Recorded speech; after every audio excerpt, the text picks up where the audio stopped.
What am I saying to you? Is that you need to understand that you cannot copycat your way to being successful. You have to realize that you have to have a singular focus about how you show up or impact the world. You can take some ideas and take some understanding from other people, but you got to recognize you got to know how to be yourself in that space. And I'm kind of stepping into my second point already, but my major point to you is the less something is produced, the more valued.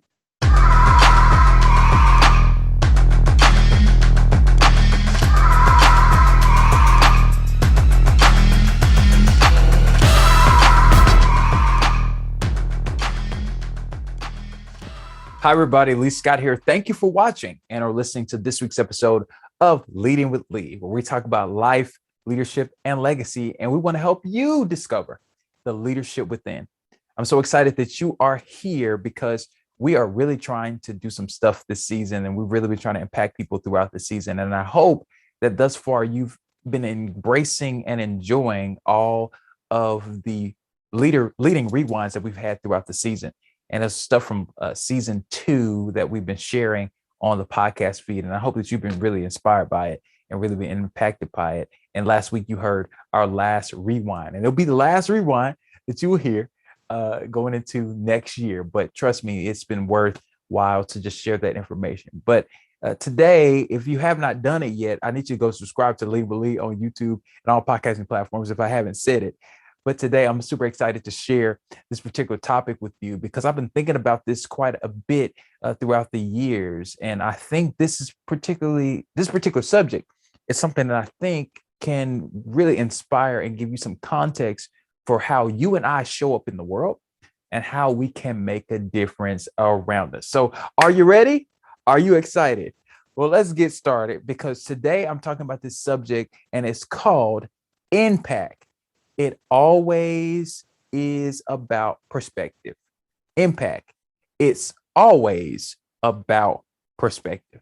So I'm going to give you my definition of leadership because I believe my definition is something that gives you context from which the vantage point in which I come when I talk about this subject.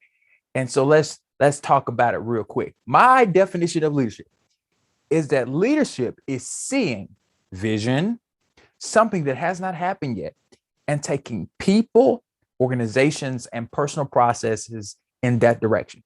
Again, my definition of leadership is having vision, something that has not happened yet, and taking people, personal processes, and organizations in that direction. And so I'm super excited to talk about impact because I think one of the things that we struggle with in our society and culture is quantifying or qualifying what we think is impactful. And quite frankly, I think we need to have an assessment or really challenge how we think impact is or what impact actually is, and really consider this, what I want to share with you today. So I only got 3 points. I had 3 points in the last new episode, but I got 3 points today. So I won't be before you long, okay?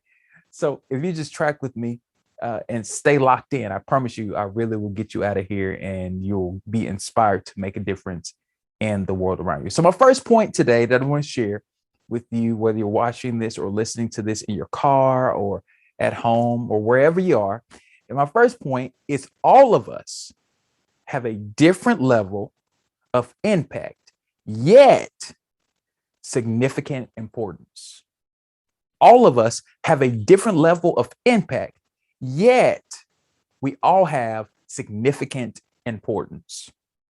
I want to focus on the significant importance part because I think, quite frankly, we live in a society and culture that does not elevate the importance of understanding our level of impact. As I say all the time, I believe that every person has a capacity and level of leadership. It looks different for everybody, but it does not mean that that difference is less important because we need you to do what you do at the level that you can do it.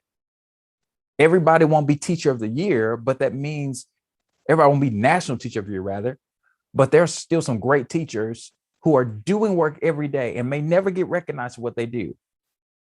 And may never get accolades. They may never be on the news. They may never get an opportunity to meet the president. They may never get all these things, but they are doing the work because at their level, they're being impactful. And one of the things I really believe is in this concept of quantity over quality. It's a concept I talk about a lot with, have said for years with several friends of mine, because it's a way to give us perspective about this thing. So go with me for a second. Many of us have been to concerts, right? You've been to a concert. And generally, when you go to a concert to see a recording artist, there are thousands of people, hundreds of thousands of people likely at a big concert. You think of your favorite artist, there are going to be thousands of people at this concert. They probably have hundreds of thousands or even maybe millions of followers on social media, right? Because people are consuming, they're consuming what this person does. But in another context, let's say the president or a mayor or a governor or a CEO with a company, in their room, in their business room, or in their corporate office, or in their conference room, it may not be more than 20 people in that room. But yet, the artist and the CEO have very different levels, and sometimes, in some cases, equal levels of impact. But by just seeing it through your eye gate, or seeing it by just seeing what's happening, you will presume that the artist has more impact because of more people. And sometimes it's not true. If the CEO of Apple, Tim Cook, decided to change the way a particular process or system happens on your phone, there might be only 20 people privy to that information, but it impacts millions.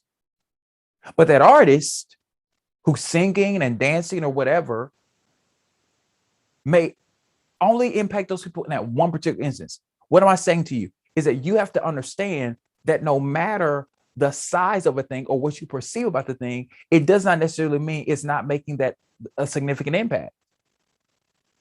It doesn't mean that things aren't happening as a result of that impact of that individual or that particular system. And we have to realize that we cannot see ourselves being less, because the reality is you have something to give to the world and people need it, and you have to have the right perspective about it. You got to see it in the right way.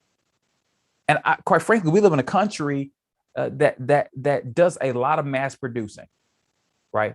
I mean, even the clothes that I'm wearing right now, it's been mass produced. These glasses probably have been mass produced. The bracelets that I have on, this watch, this Apple Watch that I have on, this shirt, this T-shirt that I have on, this chain has been mass produced. There's probably hundreds of thousands of people who have the same items in their closets.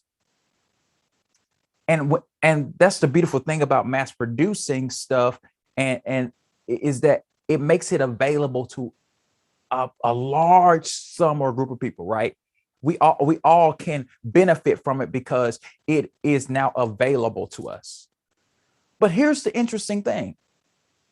Because it's mass produced, it makes it cheaper. It drives down costs, all those different things, which are great. But things that are not mass produced tend to be more valuable. There's only one Mona Lisa. There's only one Van Gogh. There's only one The Scream, excuse me, which is a Van Gogh painting. There's only one Last Supper, especially the original one. Now we've got copies in people's houses, but the fact of the matter is, the original thing is only singular in nature. And the less something is mass produced, the more valuable it is. What am I saying to you? Is that you need to understand that you cannot copycat your way to being successful. You have to realize that you have to have a singular focus about how you show up or impact the world. You can take some ideas and take some understanding from other people, but you got to recognize you got to know how to be yourself in that space. And I'm kind of stepping into my second point already, but my major point to you is the less something is produced, the more valuable rather. You got to recognize that, because sometimes we get into this rat race of trying to say, well, because I didn't have all this, because I didn't do all these things, obviously it's not good enough. Obviously it's not impactful enough. Obviously it's not going to make a difference. But the reality is, You got to change your perspective. You got to change how you're seeing it. You got to really change how you're seeing it. Every year, teachers, and I talked about teachers a little bit further, a little bit earlier. My brother is a teacher. Some of my very good friends are teachers. At any given moment, they are dealing with 25 to 30 kids in one moment, in about an hour's time, especially when you get in middle school and high school. So they're dealing with multiple groups of people. Over the course of their tenure, they impact hundreds of people. Those 100 people may not ever come back and thank them, but they're impacting hundreds of people. But the reality is that impact literally changes the trajectory of lives. Let's be very clear. I wouldn't be the person that I am today if it wasn't for teachers. If I didn't have somebody show me something, if I didn't have somebody inform me of something, if I didn't have somebody give me an opportunity and say, hey, let me teach you this. Why is that important? Teachers have to recognize, just like you and I have to recognize they may not be seen, but they are impactful.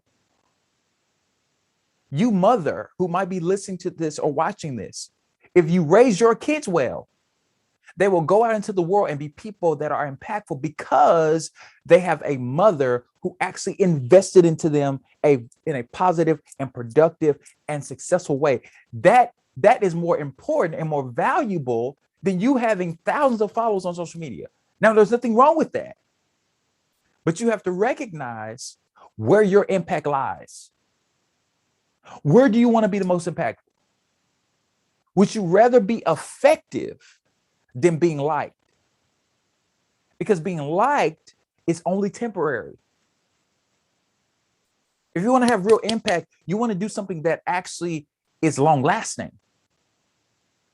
It goes beyond a moment or a blip in time. It really is something that is going to change the trajectory of people's lives. That's what I want to do. That's how I want to show up in the world. I want to do something that is long lasting. And that's what's important for you and I. We got to have the right perspective. We have to realize that there's some different significance. We have to change our perspective about significant importance. We have to recognize what actually is the most important thing. Because being a good parent is actually very important. Being a good friend is very important. Being a good employee or good employer is a very important thing. Being a loving yourself is super important. Caring about your health is very important. Knowing who you are is very important. Not based on what you do, but having a grasp of who you are is extremely important. But you can only do that if you have the capacity or have gotten to a place where you recognize that my obligation in this world is to be impactful in whatever space I'm in, because it's not about who all sees it. It's just about me doing what I need to do in that particular space. And that's what matters. So we're going to take a break right here for a moment, and we'll be right back after this message. Hi, everybody. Lee here, and I want to give some information to you. Do you need someone to host an event or come and speak at your event? You can now book yours truly. Book me for your event by visiting www.leeascott.com. I am so excited to connect with you and do work with you. Much love, and let's get started. And we are back. Thank you for still being here. I've been sharing about this topic of impact, because I think that this is probably one of the most powerful or most insightful teachings that I've done all year, because I think this thing will really challenge us to not be afraid to step out and be who we need to be. I'm glad you're still here, because I got two more points and I'll get you out of here. But I want to talk about this idea, especially my second point, which is distinction is the game. I'm gonna say it again. Distinction is the game. It's important to recognize that there's a lot of people that might do what you do. Hey, you're not reinventing the wheel. I mean, right now you're experiencing me in this medium of podcasting or teaching about leadership. I guarantee you there are thousands of people that are talking about these subjects that I talk about, life, leadership, and legacy. But I'm gonna use an example that I use. I remember in the first Leading with Lee, I used this example of talking about restaurants and talking about how Wendy's, McDonald's, and Burger King all have unique, they all do something very similar. They all sell burgers, they sell fries, they probably have some type of dessert. But what makes them different is how they do it. Is their process in which they go about it. They have actually figured out we are in a fast food space, but we, Wendy's, are not trying to be McDonald's and not trying to be Burger King, even though we're competing with them. And we even take versions of what they have, but we do it differently because it's our version. Hey, Wendy's, we just decided to get breakfast within the past 5 years because we realized the market suggested that Burger King and McDonald's was making a lot of money. So let's create our own breakfast menu and see if we can compete with them and see if we can actually find our own lane, because we have loyal customers that come to us here at Wendy's. Will they be willing to spend more money in the morning time now that they can come to Wendy's for breakfast? They saw the opportunity and took it because they understood they still have a distinction in the same space.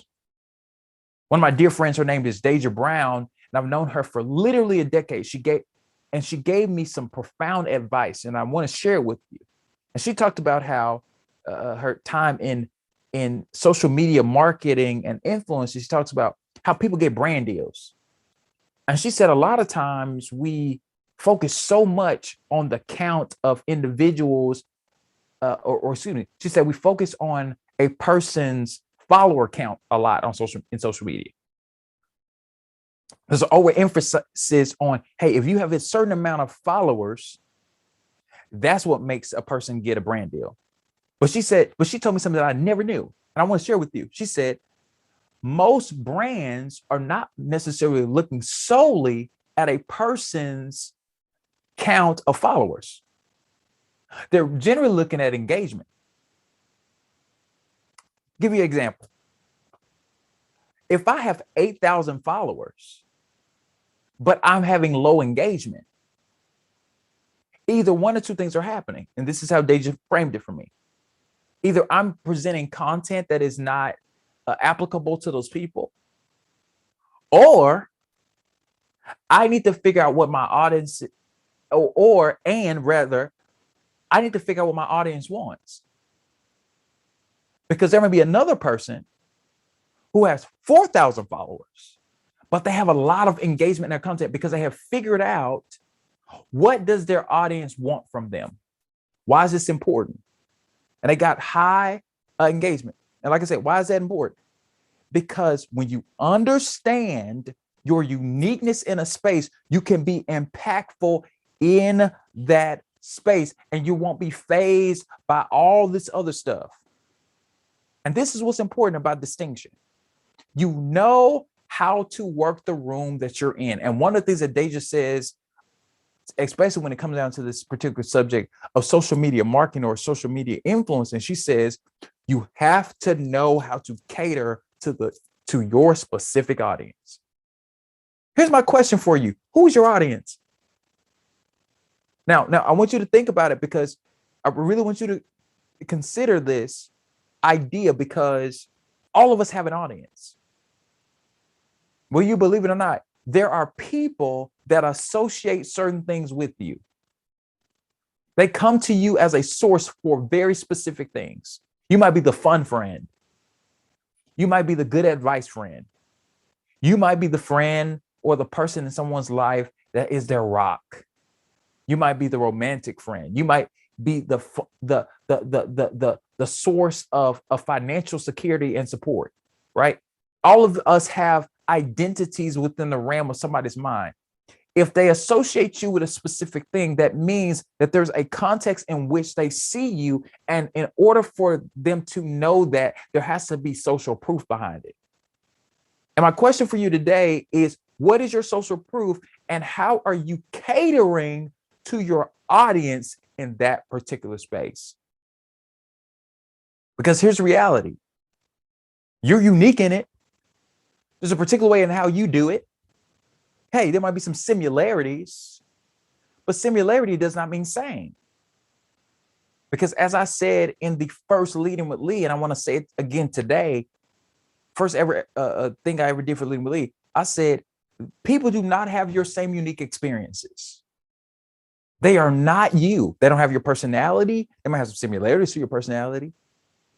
They might have the same Enneagram as you, or they might have scored the same on the DISC test, or they might have did the same thing as you. If you took Myers-Briggs or any of those type of things, they might have got something very similar as you with if they taken Strength Finders, which I did in college. They might have got a lot of similarities, but they are still not you. You're unique. You're an individual. You have a particular perspective and in a way that you function or move in the world.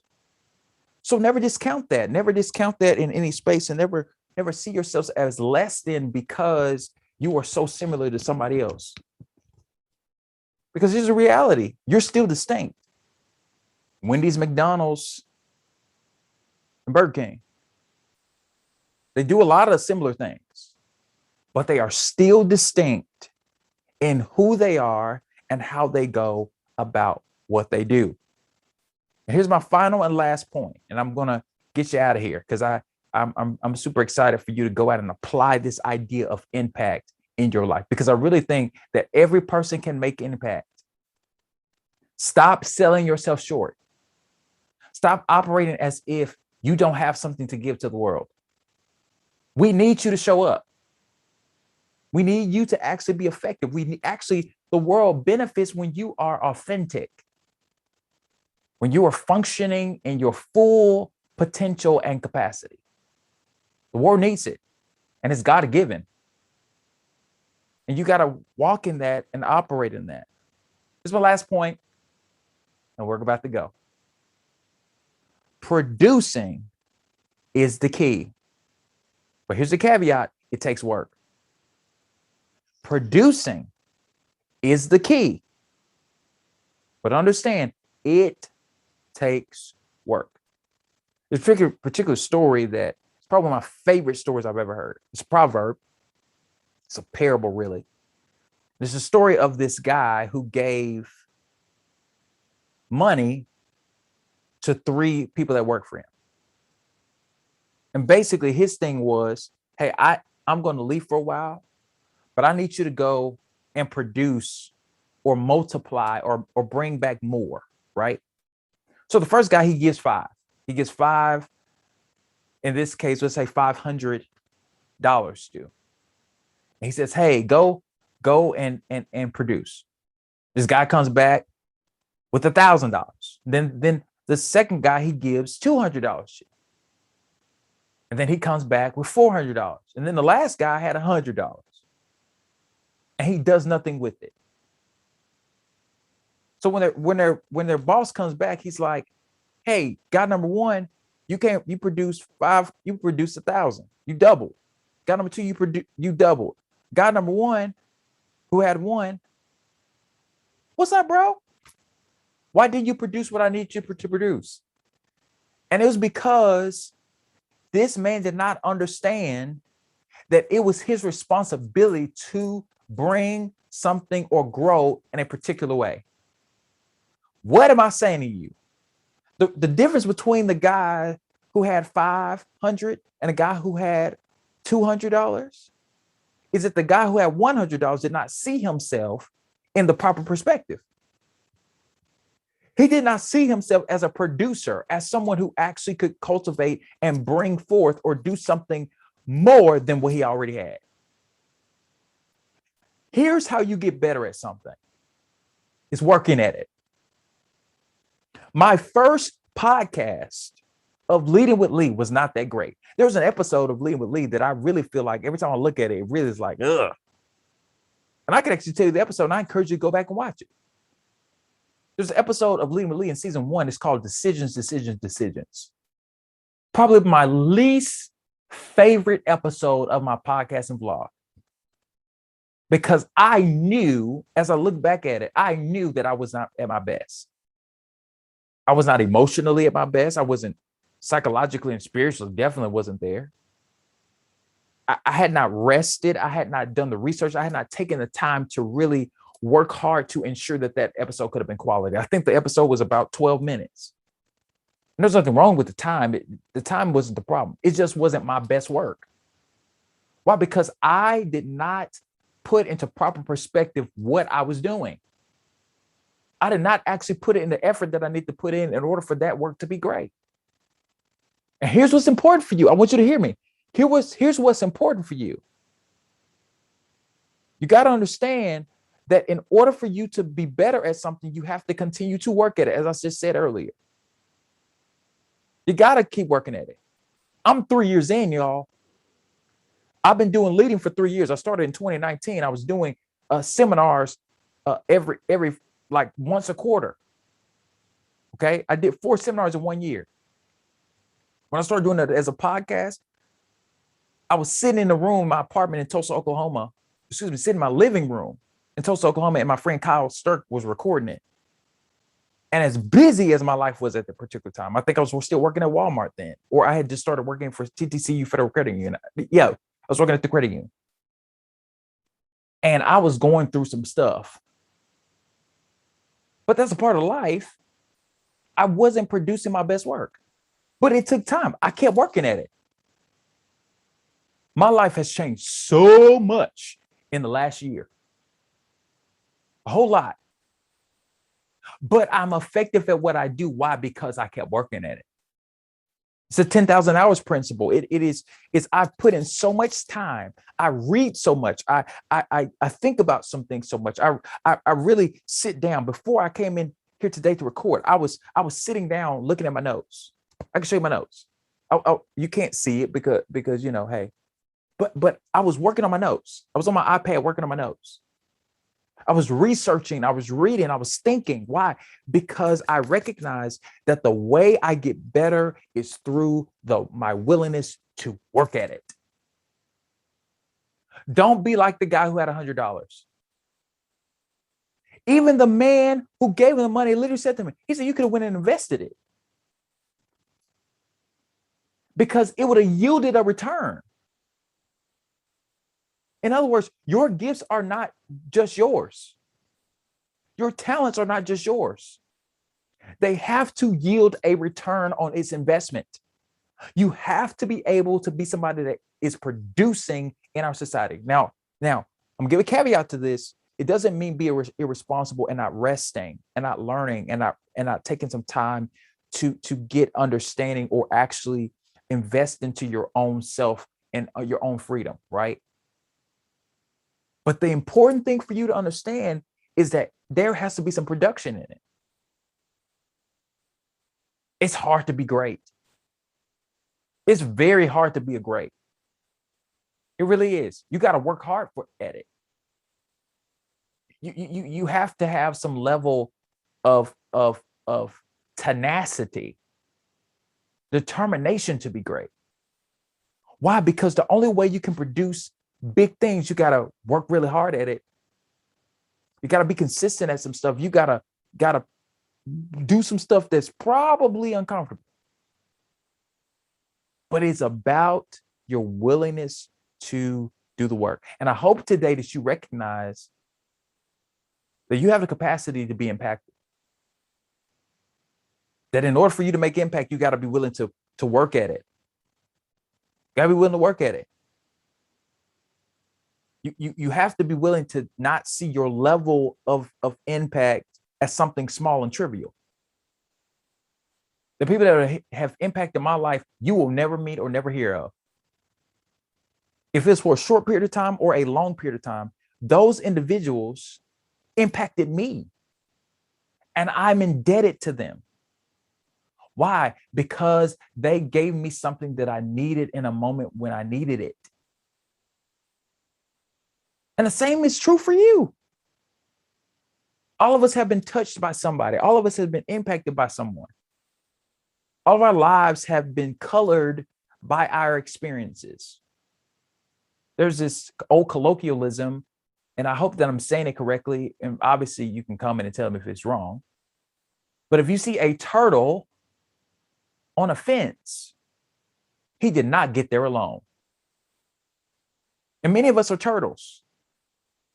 Many of us have been placed in places or been exposed in certain ways that changed our lives. I've shared this story so many times.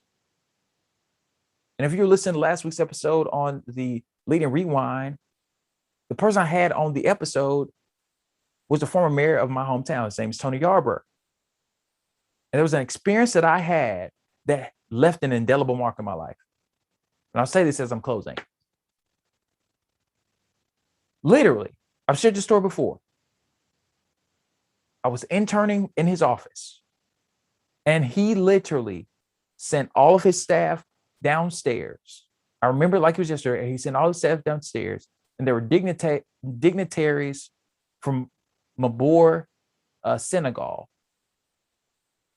like ambassadors and mayors of cities and areas in that part of the world. And he sent all these people downstairs. He sent, all his staff downstairs, and he made me wait. And I remember getting on the elevator with him and all these dignitaries and being like, oh my gosh, why am I on here? But it impacted me in a significant way. And it let me know that I have the capacity to be in those rooms. What are you missing out on because you don't see yourself in a proper perspective? What are you undervaluing about yourself because you don't see it in a proper perspective? Because a lot of times what is normal to you actually may be the most impactful thing about you. It really can be. But you got to have the right perspective about it. You got to see it as a tool to change the world. And I hope that you'll recognize that you got to have a better perspective, because your perspective will make a difference in our society and culture. I'll see you next time. Thank you for watching and or listening to this week's episode of Leading with Lee. If you have not done it yet, subscribe on YouTube and all podcasting platforms.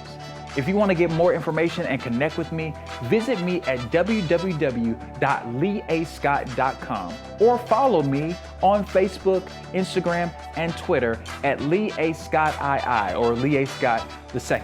So thank you for watching. Much love, and let's get started.